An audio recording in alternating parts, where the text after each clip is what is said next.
উপস্থিত আছেন আপনারা দেখলেন যারা আমাদের চলচ্চিত্র জগতের সঙ্গীত জগতের কর্ণধার তারা সকলে দেব থেকে শুরু করে অদিতি থেকে শুরু করে ইন্দ্রনীল থেকে শুরু করে শাওনি থেকে শুরু করে সোহম সায়ন্তিকা জুন রচনা বাবুল সুপ্রিয় ব্রাত্য সত্যজিৎ ধানুকা সাহেব Paulomi Ghatak Bobby Arup Rajiv Kumar DG police Manoj Verma CP Sanjay বাবু সন্তোষ ট্রফি জিতিয়ে এনেছেন সেই টিমের ধানুকা সাহেব এবং পৌলমী যারা টেবিল টেনিস একাডেমি করেছেন আগামী দিন এখান থেকে অলিম্পিকে আমরা জিতব এটা আমার আশা আছে। পেছনে বসে আছে যারা কাজটা করে আমাদের অনুপ জয়সওয়াল বিনোদ রাজেশ আমাদের সঞ্জয় ওদিকে হচ্ছে সেলিম ওদিকে সংঘমিত্রা সহ আরও অনেকে এবং আইএফএ থেকে এসছে সকলে আমার শ্রদ্ধেয় প্রিন্সিপাল এবং কলেজ ভাইস চ্যান্সেলররা যারা নবনিযুক্ত নির্বাচিত হয়েছেন বা আগামী দিন নির্বাচিত হবেন এবং আমার শিক্ষিকারা শিক্ষকবৃন্দ আমার ছোট্ট ছোট্ট ভাই বোনেরা আমার স্কুল কলেজের ছাত্রছাত্রী এবং ছাত্রী সাথী এবং আমার সমবেত সকলে সবাইকে হ্যাপি নিউ ইয়ার জানাচ্ছি। এবং আজকের প্রোগ্রামটা গানে কবিতায় ছন্দে পুরস্কারে একেবারে ছন্দময় গদ্যময় পদ্যময় রচনাময় সঙ্গীতময় সকলের মন কেড়েছে। সকলকে কিছুক্ষণের জন্য হলেও আমাদের বন্ধুরা তারা আপনাদের আনন্দ দান করতে পেরেছেন। সবসময় শক্ত কথা ভালো লাগে না, কখনো কখনো একটু আনন্দ একটু উল্লাস একটু উচ্ছ্বাস মানুষের প্রাণকে আনন্দময় করে গড়ে তোলে। সেটাও কিন্তু আজকে আপনাদের জন্য আমরা করতে পেরেছি। এবং আমি বলার সাথে সাথে ব্রাত্যকে বলেছিলাম সবাইকে ইনভাইট করেছিলাম আজকে সবাই কাজকর্ম ছেড়ে দিয়ে এসছে। আমি ওদের সকলকে অনেক ধন্যবাদ জানাচ্ছি। কারণ দেখুন প্রত্যেকেই আমাদের জীবনে একদিন কেউ না কেউ ছাত্র ছিল, একদিন কেউ না কেউ ছাত্রী ছিলেন। আমরা নিজেরাও ছাত্র জীবন পেরিয়ে এসেছি, কলেজ জীবন পেরিয়ে এসেছি, ইউনিভার্সিটি জীবন পেরিয়ে এসেছি। কাজেই ঠেকতেই তো শেখা। এটা বলতে পারি আমি যখন পড়াশুনো করি ছোট্টবেলায় বাবা মারা গেছে, আমার কোনো সুযোগ ছিল না, অনেক কষ্ট করে পড়াশোনাটা করতে হয়েছে, অনেক বাধা অতিক্রম করে। একদিকে সংসার পরিচালনা, দাদা আছে এখানে জানে, আমি দাদার সাথে একটু আলাপ করিয়ে দিই আপনারা বুঝতে পারবেন। দাদা একটু দাঁড়া, ওই দিকে ওরা দেখতে পাচ্ছে না তো কেউ। অনেকে আবার আমাকে ছোট বলে, আমাকে বড় বলে, ওকে ছোট বলে। আর আমি জানেন তো এই সবাই আমার জন্মদিন করে, আমি মনে করি আমি এখন জন্মাইনি।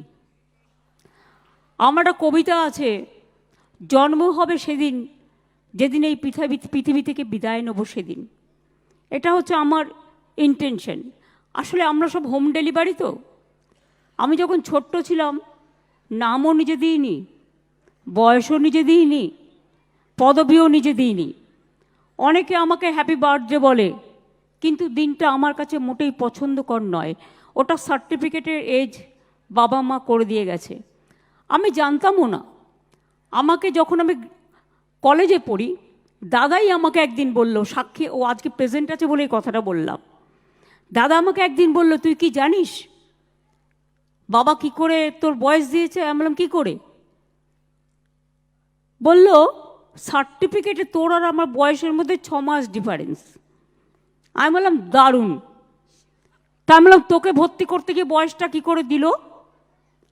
বললো বাবা গেল স্কুলে, একটা বন্ধু ছিল হেডমাস্টার, তাকে বললেন তুমি একটা বসিয়ে দাও।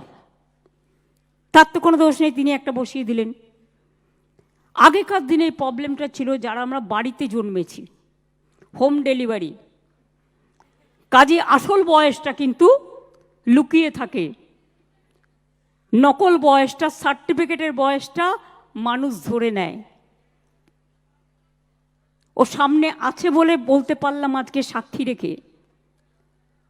কারণ এই ঘটনাটা যখন জেনেছিলাম অনেকবার চেষ্টা করেছি, আমার বাড়ানোও আছে 5 বছর। আমি একটা একান্তে বইতে লিখে গেছি এগুলো অনেক দিন আগে, যতটা লেখা সম্ভব। এবং তখন করে দিয়েছে। আমার নামটাও আমার পছন্দ নয়, কিন্তু হয়ে গেছে। যাই হোক, এগুলো হচ্ছে ছোট্টবেলার ঘটনা। ছোটদের সামনেই ছোট্টবেলার ঘটনা বলা উচিত। আমি এখনো বিশ্বাস করুন অনেক কাজ করি, হাঁটতে হাঁটতে আমি যখন হাঁটি তখন আমার ব্রেন চলে।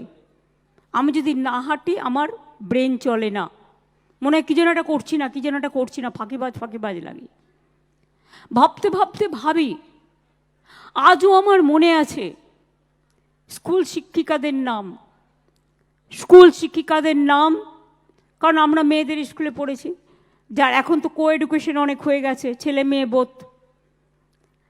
আমাদের এখনো মনে আছে ইউনিভার্সিটির প্রফেসরের নাম, কলেজের দিনগুলোর কথা। এটা আমি কখনোই ভুলতে পারি না। এমনকি বিএড পড়তে গেছি শিক্ষায়তনে, তাদের কথাও মনে আছে। কলকাতা বিশ্ববিদ্যালয়ে যাবার সুযোগ পেয়েছি খুব কম। সেই সময়টা আমি রাজনীতি করতাম, ভয়ে ভয়ে যেতাম। কারণ আমার সারা শরীরটা আমি একটা জীবন্ত লাশের মতো, পা থেকে মাথা পর্যন্ত এমন কোনো জায়গা নেই যে আমি পিটানি খাইনি সিপিএমের আমলে। মৃত্যুর হাত থেকে অনেকবার বেঁচে এসেছি, কাজেই সেই সময়টা যেতে ভয় পেতাম। তা সত্ত্বেও 2 বছর এমের যে ক্লাস থাকে, আমি তার মধ্যে 1 বছর ক্লাস করেছিলাম লুকিয়ে লুকিয়ে। আমার পরিচয় তখন কেউ জানতে পারেনি। আমি যখন এলএলবিও করেছি তখন আমার পরিচয় কেউ জানতে পারেনি। এই একটা স্কোপ ছিল আর কি। কাজেই আপনাদের তো আজকে সুবিধে আছে। আজকে হাতের সামনে কম্পিউটার, হাতের সামনে স্মার্টফোন, হাতের সামনে সারা পৃথিবী। যে কোনো কিছু খুঁজতে চাইলেই একটা টাইপ করে দিলেই পেয়ে যাবেন। কত সুযোগ হয়েছে। আগে তো সেই সুযোগগুলো ছিল না, খাতায় লিখে লিখে পড়তে হতো, এমন অবস্থাও গেছে। সুতরাং আজকে আমার যেটা ভালো লাগছে যে স্টুডেন্ট উইক আমরা 1 জানুয়ারি থেকে 7 জানুয়ারি করি। স্কুলে স্কুলে বিভিন্ন কর্মসূচি হয়, কিন্তু এইটা ফেস্টিভ্যালের টাইম, সবাই ফেস্টিভ্যাল নিয়েও ব্যস্ত থাকেন। কিন্তু তার মধ্যেও আজকে যে সমাপ্তি অনুষ্ঠান, আমার চিফ সেক্রেটারি যখন ভাষণ দিচ্ছিলেন তখন আমি একটা ওয়ার্ড মার্ক করেছি। তিনি বলেছিলেন এটা সমাপনী অনুষ্ঠান।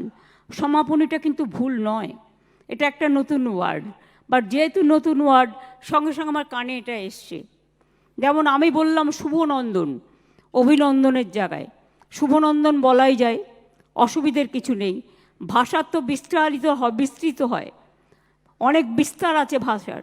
সুতরাং এভাবেই আজকে আমি অভিনন্দন জানাই যারা বিশেষ করে ITI, IAS, polytechnic, smart card, Aikyashree, Shikshashree, Medhashree, সবুজ সাথী থেকে শুরু করে স্বামী বিবেকানন্দ মেরিট স্কলারশিপ, এছাড়াও স্মার্ট কার্ড এখন আপনারা 10 লাখ পর্যন্ত ছেলে মেয়েদের, যেমন মেয়েরা সবাই কন্যাশ্রী গভর্নমেন্ট স্কুলে, Shikshashree schedule caste schedule tribes, Aikyashree সংখ্যালঘু এবং ওবিসি, মেধাশ্রী হচ্ছে ওবিসি, সংখ্যালঘু হচ্ছে ঐক্যশ্রী। এছাড়াও মেয়েরা কন্যাশ্রী স্কুলে 1st ফেজ, 2nd ফেজ কলেজে কন্যাশ্রী এবং 3rd ফেজ ইউনিভার্সিটি। তারপরেও 10 লাখ টাকা করে স্মার্ট কার্ড সবার জন্য করা হয়েছে। যার প্রয়োজন, যদি হায়ার এডুকেশন করতে চান বা অনেকেই অনেক সময় টাকার জন্য উচ্চশিক্ষা নিতে পারে না, তারা এই সুযোগটা পাবেন। এই জন্য 10 লক্ষ টাকার স্মার্ট কার্ড সবার জন্য করা হয়েছে। তাছাড়াও তপশিলি এবং আদিবাসীদের জন্য অন্য স্কিম আছে যাতে তারা সফট লোন পেতে পারে 20 লাখ টাকা পর্যন্ত। সুতরাং আমার মনে হয় যে টাকাটা আমরা স্টুডেন্টস ক্রেডিট কার্ডের মধ্যে দিচ্ছি, তার মধ্যে থেকেও জীবনে আপনারা কেউ যদি বাইরে পড়তে চান, ঘরে পড়তে চান, আর এখন আমার মনে হয় না, হ্যাঁ একটা বাইরের ডিগ্রি নিতে সবাই পছন্দ করে সেটা লিখবার জন্য, কিন্তু কলকাতাতে এখন অনেক ইউনিভার্সিটি হয়ে গেছে বাংলায়, জেলায় জেলায় ইউনিভার্সিটি হয়েছে, এবং কলকাতার ইউনিভার্সিটিগুলো টপ অফ দ্য টপের মধ্যে আছে। আমি আজকে আপনাদের সকলকে এর জন্য অভিনন্দন জানাই। কারিগরি শিক্ষা মনে রাখবেন, আগে আমি পথ চলতে চলতে দেখতাম আমাদের দক্ষিণ কলকাতায় টালিগঞ্জে একটাই আইটিআই ছিল, আমরা কিন্তু এখন প্রায় 500টা আইটিআই এবং পলিটেকনিক তৈরি করেছি, এবং সেখানে স্টাইপেন্ড দেওয়া হয়, ট্রেনিং দেওয়া হয়, এবং তাদের সাথে একটা উৎকর্ষ বাংলা করেছি। আমাদের পলিটেকনিক আইটিআই সাথে ইন্ডাস্ট্রিকে যোগ করে, যারা যেটা ট্রেনিং নিচ্ছে, কোনো ইন্ডাস্ট্রি যদি লোক চায় সে ওখান থেকে নিতে পারে, উৎকর্ষ বাংলা থেকে। উৎকর্ষ বাংলা থেকে 47 লক্ষ আমাদের কারিগরি শিক্ষা ও ট্রেনিং পেয়েছে, তার মধ্যে 10 লক্ষ ছেলেমেয়েদের চাকরি ইতিমধ্যেই হয়ে গেছে, এবং আরও আছে, সেটা প্রসেসে আছে আরও কয়েক লক্ষ। সুতরাং কারিগরি শিক্ষাতেও যারা অনেকে মনে করেন যে আমার হয়তো পড়াশোনায় মন নেই, তারা কারিগরি শিক্ষা নিয়ে তারাও কিন্তু সুযোগ পেতে পারেন। আমাদের এখানে ফ্যাশন স্কুলও হয়েছে, আহরণ দুর্গাপুরে কলেজ, ইনস্টিটিউট, হোটেল ম্যানেজমেন্ট, এগুলোও সব আমরা করে দিয়েছি। আমি অনেক মিটিংয়ে বলেছি, আবার বলছি, আমার বাড়িতে একটি ছোট্ট মেয়ে ছোটোবেলা থেকে ছিল, আমি এদের মানুষ করি, করে চাকরি টাকরি দিয়ে দিই, বিয়েটি দিয়ে দিই, এভাবে আমি অনেকগুলো ছোটো ছোটো মেয়েকে মানুষ করে দিয়েছি। তো আমার বাড়িতে একজন ছিল, একদিন দেখি তার মেয়েকে খুব মারছে। আমি বললাম, তুই কেন মারছিস? বললো, ও বলছে গ্র্যাজুয়েশনে আর্টস নিয়ে পড়বে না, ও বিয়ে পড়বে না। তাই আমি বললাম, ও কী পড়তে চায়? বললো, ও ফ্যাশন নিয়ে পড়তে চায়। তা আমি বললাম, তোর আপত্তিটা কিসের? যদি ও পড়তে চায় ফ্যাশন নিয়ে, আর ওটাতে প্রতি যদি ওর আগ্রহ থাকে, অসুবিধার তো কিছু নেই, এক একজনের এক একটা দৃষ্টিভঙ্গি থাকতেই পারে। তখন আমাদের নতুন তৈরি হয়েছে আহরণ। এবার আমার কাছে খবর এলো জয়েন্ট এন্ট্রেন্সের মাধ্যমে নিতে হবে। আমি বললাম, তাহলে তো সেই বাইরের সব নিয়ে চলে যাবে, লোকাল ছেলেমেয়েরা আর চান্স পাবে না, তারা পড়তে পারবে না। সেই জন্য আমি বললাম, না, এটা হবে না, এখানে গরিব ছেলেমেয়েরা যাতে পড়তে পারে, মধ্যবিত্ত ছেলেমেয়েরা যাতে পড়তে পারে, তার ব্যবস্থা করতে হবে। তাই সেটাকে মধ্যবিত্তদের জন্য করে দেওয়া হয়েছে। এবং আজকে বিশ্বাস করুন, ওই মেয়েটি যাকে তার মা মারছিল, সে এখন শিকাগোতে একটি হোটেলে চাকরি করে রিসেপশনিস্টে। আমি ওর মাকে বললাম, কী রে, কত টাকা পাঠাচ্ছে? বললো, 3 মাস পর পর 50,000 টাকা এখন পাঠাচ্ছে। আর তাহলে বোঝ, সেদিন তুমি মারছিলে, আজকে তুমি দেখছো যে তারা মানুষ হয়ে গিয়ে কিভাবে তারা করছে। সুতরাং আপনাদের, আমি এখনও মনে করি বাংলা আমাদের স্কিলের নাম্বার 1, এমএসএমইতে নাম্বার 1, স্টুডেন্টদের এগুলো জানা উচিত। ঐক্যশ্রীতে আমরা নাম্বার 1, আমাদের স্টুডেন্টসরা খুবই ভালো রেজাল্ট করে, এবং যারা অল ইন্ডিয়া এআইটিটি 11 জন অল ইন্ডিয়া টপারকে, ন্যাশনাল স্কিলের 3 জন প্রাইজ উইনারকে আমরা ফেলিসিটেট করলাম, ওরা বাংলার মুখ উজ্জ্বল করেছে। শুধু জানবার জন্য বলছি, মনে রাখবেন কন্যাশ্রী কত আছে এখন জানেন? আমার 89 লক্ষ এখন পর্যন্ত। আমি চাই এটা 1 কোটি ছাড়িয়ে যাক। খরচ হয়েছে কত? 15,000 কোটি টাকা, জাস্ট জানবার জন্য। সবুজ সাথী আমার আছে 1,27 লক্ষ। এবছরও যারা সাইকেল পাবে, সাইকেল রেডি হয়ে গেছে। আমি আলিপুরদুয়ারে যখন যাব সেই দিন থেকে স্টার্ট করব, এ মাসের লাস্টের থেকেই আমরা দিতে শুরু করে দেবো স্কুলগুলোতে। ঐক্যশ্রী মাইনরিটি স্কলারশিপ 4,15 লক্ষ, খরচ হয়েছে কত? 8,936 কোটি টাকা। শিক্ষাশ্রী 1,39 লক্ষ, খরচ হয়েছে কত? 1,063 কোটি টাকা। মেধাশ্রী 6,68,000, 53,43 লক্ষ টাকা খরচ হয়েছে। আমি টাকার কথা বলছি না, স্বামী বিবেকানন্দ মেরিটস কাম মেরিট স্কলারশিপ 32,60,000 ছেলে মেয়ে পায়। স্টুডেন্টস ক্রেডিট কার্ড 81,000-এর বেশি অলরেডি পেয়ে গেছে যারা অ্যাপ্লাই করেছে। বিনামূল্যে স্কুলের বই, ড্রেস, জুতো, ব্যাগ 18 কোটি দেওয়া হয়েছে। তরুণের স্বপ্ন মানে ক্লাস, এখন মনে হয় কোন ক্লাসে দিচ্ছি এখন? 11 ক্লাসে। আগে আমরা 12 ক্লাসে দিতাম, কিন্তু আমি বললাম 12 ক্লাসে দিয়ে লাভ নেই, তখন ওরা গ্র্যাজুয়েশনে চলে যাবে। তার আগে 11 ক্লাসে যদি আমরা দিই, তাহলে 11-12 দুটো ক্লাস ওরা এটা অ্যাডভান্টেজ নিতে পারে। কাজেই আমরা যখন ক্লাস 11-এ কেউ ওঠে, তাকে আমরা 10,000 টাকা করে দিই স্মার্টফোন কিনবার জন্য। এটার নাম দিয়েছি, নেতাজি সুভাষচন্দ্র বোসের একটা বই আছে, তার নাম তরুণের স্বপ্ন, তার নামে তরুণের স্বপ্ন।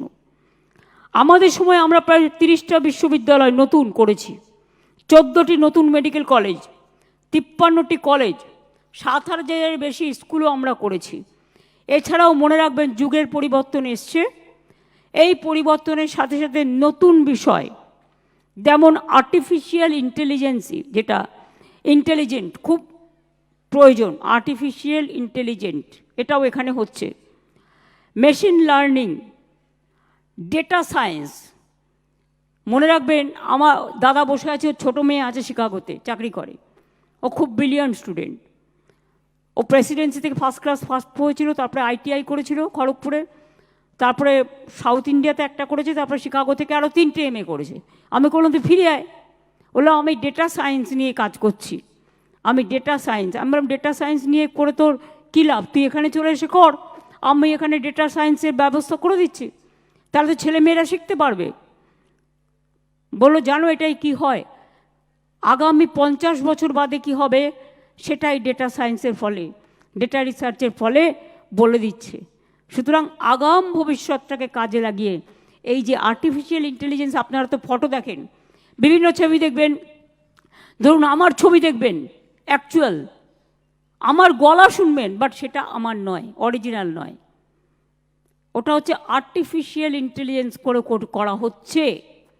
সুতরাং এখন যে যুগের পরিবর্তন হচ্ছে, তাতে তার সাথে তাল মিলিয়ে অন্যান্য সাবজেক্টগুলোর ওপরেও নজর দিতে হবে, এবং সেগুলো আমরা ইউনিভার্সিটিতে এবং বিভিন্ন জায়গায় আমরা করছি।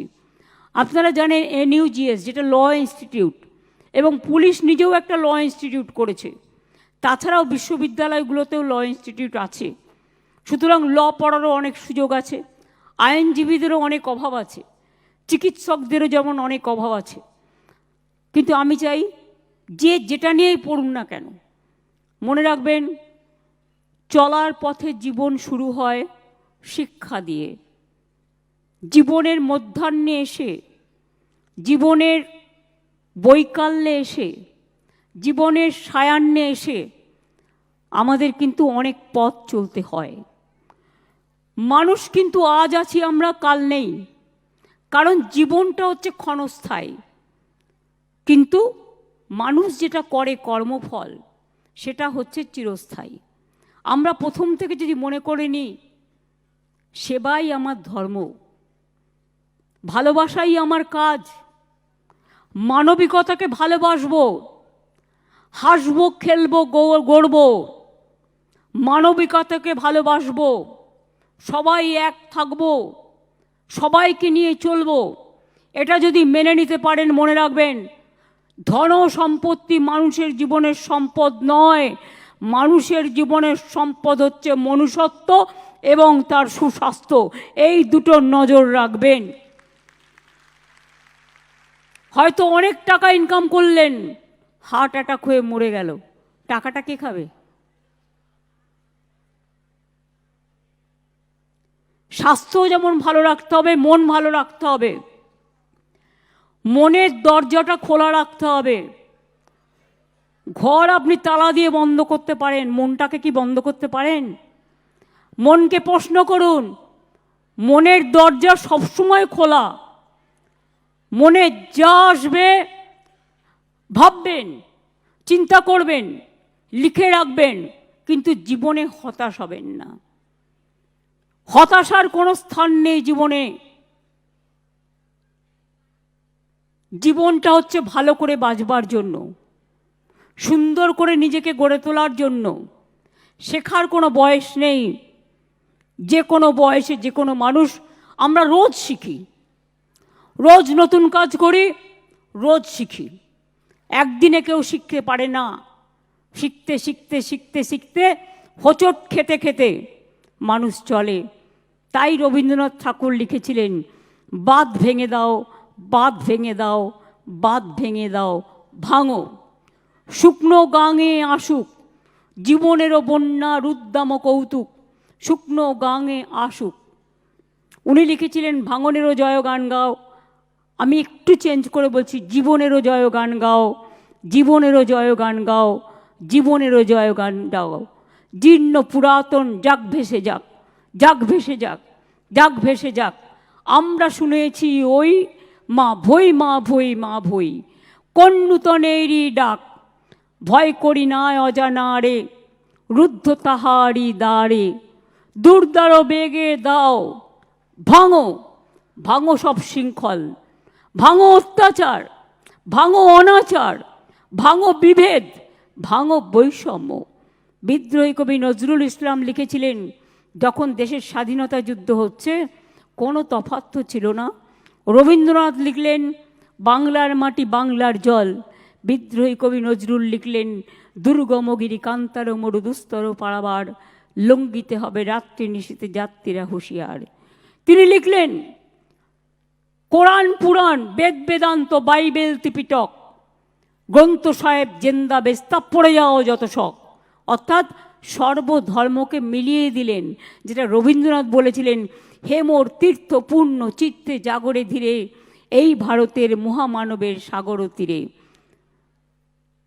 ইকবাল গিয়েছিলেন, সারে জাহা সে আচ্ছা হিন্দুস্তান হামারা। ঈশ্বরচন্দ্র বিদ্যাসাগর তিনি আমাদের বর্ণলিপি শিখিয়েছিলেন। রাজা রামমোহন রায় সতীদাহ প্রথা নিবারণ করেছিলেন। ঈশ্বরচন্দ্র বিদ্যাসাগর বাল্যবিবাহ রোধ করেছিলেন। বিধবা বিবাহ প্রচলন করেছিলেন। মনে রাখবেন, বাংলাই হচ্ছে সংস্কৃতির স্রষ্টা, বাংলা হচ্ছে নবজাগরণের স্রষ্টা। সারা ভারতবর্ষের মধ্যে, পৃথিবীর মধ্যে বাংলা সংস্কৃতির প্রাণকেন্দ্র, বাংলা শিক্ষার প্রাণকেন্দ্র, বাংলার মেধা সারা পৃথিবীতে আজও ছড়িয়ে আছে। নাসা থেকে ভাষা, অ্যাস্ট্রোনটে যান বাঙালি পাবেন, নাসায় যান বাংলার ছেলে মেয়েদের পাবেন, ওয়াশিংটনে যান বাংলার ছেলেমেয়েরা ভর্তি, ভার্জিনিয়ায় যান বাংলার ছেলেমেয়েরা ভর্তি। অমর্ত্য সেন কোথায় পড়ায়? হার্ভার্ড ইউনিভার্সিটিতে। সুগত বোস কোথায় পড়ায়? হার্ভার্ড ইউনিভার্সিটিতে। বাংলার ছেলেমেয়েরা চারিদিক আলো করে বসে আছে। অন্ধকারের উৎস হতে উচ্চারিত আলো, সকল দ্বন্দ্ব বিরোধ মাঝে জাগ্রত যে ভালো, সেই তো তোমার ভালো। আপনারা সবাই দেখান আলো, এটা হোক সবার জন্য ভালো। আপনাদের ভালো হোক, আপনাদের মঙ্গল হোক, ভালো হোক। আমার ছোট ছোট ভাই বোনেরা, এগিয়ে যাও, এগিয়ে চলো, যে কোনো বাধাকে অতিক্রম করো। শক্ত মনে, কঠিন মনে বলো, আমার এটা স্বপ্ন, আমি আমার স্বপ্নকে সার্থক করব, কারণ আমি বাংলার মাটিতে জন্মেছি। এ মাটিতে যেমন সোনাও ফলে, এই মাটিতে আবার কেউ যদি আমাকে রুখতে আসে, তখন আমি সোজা হয়ে দাঁড়াই এবং দাঁড়িয়ে সেটা মোকাবিলা করতেও জানি। এটা হচ্ছে বাংলা। মনে রাখবেন, আমাদের বাংলা মা যেখানে জন্মে আমরা গর্বিত সকলে। আমরা গর্বিত। দীর্ঘদিন বাদে সন্তোষ ট্রফি দেখুন আমাদের ছেলেমেয়েরা জয় করে নিয়ে এসেছে। সারা ভারতবর্ষে সেরা, সারা ভারতবর্ষ সেরা। আমি কোচ সঞ্জীব দা সহ, সঞ্জয় দে সহ, আইএফএ সহ, সকল ক্লাব সহ সকলকে এর জন্য অনেক অভিনন্দন জানাচ্ছি। আর আজকে যারা সন্তোষ ট্রফি জিতেছেন, পুলিশের সবাই চাকরি পেয়ে গেলেন অ্যাসিস্ট্যান্ট সাব ইন্সপেক্টর হিসেবে। এর জন্য স্পেশাল প্রভিশন আছে এবং তাদের প্রত্যেককে করে দেওয়া হলো। তাছাড়াও যারা টেকনিক্যাল এডুকেশনে ট্রেনিং নিয়েছেন, তারাও অনেকে জব লেটার পেলেন। আগামী দিন এইভাবেই চলবে, চিন্তা করো না, কারণ কাজের কোনো অসুবিধে নেই। বাংলায় অনেক ইন্ডাস্ট্রি আসছে, ঢেলে আসছে। বাইরে যাবার পড়তে হলে পড়ো, পড়ে চলে এসো, কিন্তু অনেক সময় আনসার্টেনটিতে তো তোমরা দেখো, ইউক্রেনে তোমরা দেখেছো যখন বিপদে পড়েছে ডাক্তারিতে ছেলে মেয়েগুলো পড়তো, তাদের ভবিষ্যৎ নষ্ট হয়ে গেছিলো, কিন্তু বিশ্বাস করো আমি তাদের ডেকে এনে তাদের সবাইকে কিন্তু আমি ডাক্তারি পড়ারই সুযোগ করে দিয়েছি, নানা রকম সিস্টেম বের করে। সুতরাং যারা বাইরে গিয়েও বিপদে পড়ে তাদের জন্য আমরা সব সময় এগিয়ে থাকি, আমরা তাদের সাহায্য করি। আমরা মনে করি যে এদের সাহায্য করে আমরা ধন্য হই, এর জন্য আমাদের কৃতিত্ব কিছু নেই, কৃতিত্ব সবটাই আপনাদের। আপনারা আগে বাড়ুন, ভালো থাকুন, সুস্থ থাকুন, সুন্দর থাকুন। আর এই যে সন্তোষ ট্রফি দেখছেন, এটা আমাদের গর্ব, বাংলার সেরা। আমরা চাই খেলাধুলা, সংস্কৃতি, বিদ্যা, শিল্প সব কিছুতে এগিয়ে বাংলা এগিয়ে থাকুক। ধন ধান্যে পুষ্পে ভরা আমাদের এই বসুন্ধরা, তাহার মাঝে আছে দেশ এক সকল দেশের সেরা, ও যে স্বপ্ন দিয়ে তৈরি, সে যে স্মৃতি দিয়ে ঘেরা। আমি বলি এমন রাজ্য কোথাও খুঁজে পাবে না কো তুমি, সকল রাজ্যের সেরা সে যে আমার বাংলা ভূমি। এটা মাথায় রাখতে হবে। ভালো থাকুন, সুস্থ থাকুন, সুন্দর থাকুন, আমার এটুকুই বলা। সকলকে ধন্যবাদ আর্টিস্টদের সময় করে আসার জন্য। তোমরা আবার এই ধরনের প্রোগ্রামে এসো, দেখলে তো ছেলেমেয়েরা কত খুশি হয়েছে তোমাদের দেখে। শুধুমাত্র তোমাদের প্রোগ্রাম তোমরা করবেই, কিন্তু মনে রেখো তোমরা যেমন তোমাদের প্রোগ্রাম করো, সিনেমার পর্দায় দেখা যায়, চলচ্চিত্রের পর্দায় দেখা যায়, গান শুনতে দেখা যায়, নাটকের পর্দায় দেখা যায়, তেমনি মাঝে মাঝে দেখা দিও আমাদের বিভিন্ন প্রোগ্রামে, যেখানে ছেলেমেয়েরা তোমাদের দেখলে অনেক খুশি হয় এবং তারা ভালো মনে সেটাকে গ্রহণ করে। এর জন্য অনেক ধন্যবাদ। আমার অফিসারদের সকলকেও থ্যাংক ইউ। পৌলমী ধানুকা সাহেব থ্যাংক ইউ। ধানুকা সাহেব খুব ভালো ভায়োলিন বাজায়, খুব ভালো গান গায়। আমার অল মিনিস্টারকে thank you, all officials, all principals, all professors, all school teachers, all students, thank you very much. এবং সকলকে বলবো happy happy happy new year to all of you. Please be safe and sound always, and always smile, and always smile, and always smile. Smiling is the inspiration. Enjoy your life with love and inspiration. ভালো থাকুন, সুস্থ থাকুন, ছোটরা বড়দের শ্রদ্ধা জানাবে, বড়রা ছোটদের ভালোবাসবে, এটাই আমাদের ইতিহাস, এটাই আমাদের জীবন। আমি এটুকু বলে সবাইকে ধন্যবাদ জানিয়ে শেষ করি অনুষ্ঠান। এডুকেশন ডিপার্টমেন্টকে থ্যাঙ্কস জানিয়ে, কারিগরি ডিপার্টমেন্টকে আমি অনুষ্ঠান শেষ করছি। সঞ্চালিকাকে থ্যাঙ্কস জানিয়ে, আপনি বেথুন কলেজিয়েট স্কুলে আছেন, মেনি মেনি থ্যাঙ্কস। সবাইকে অনেক অনেক ধন্যবাদ এবং শুভ নন্দন। Thank you so much.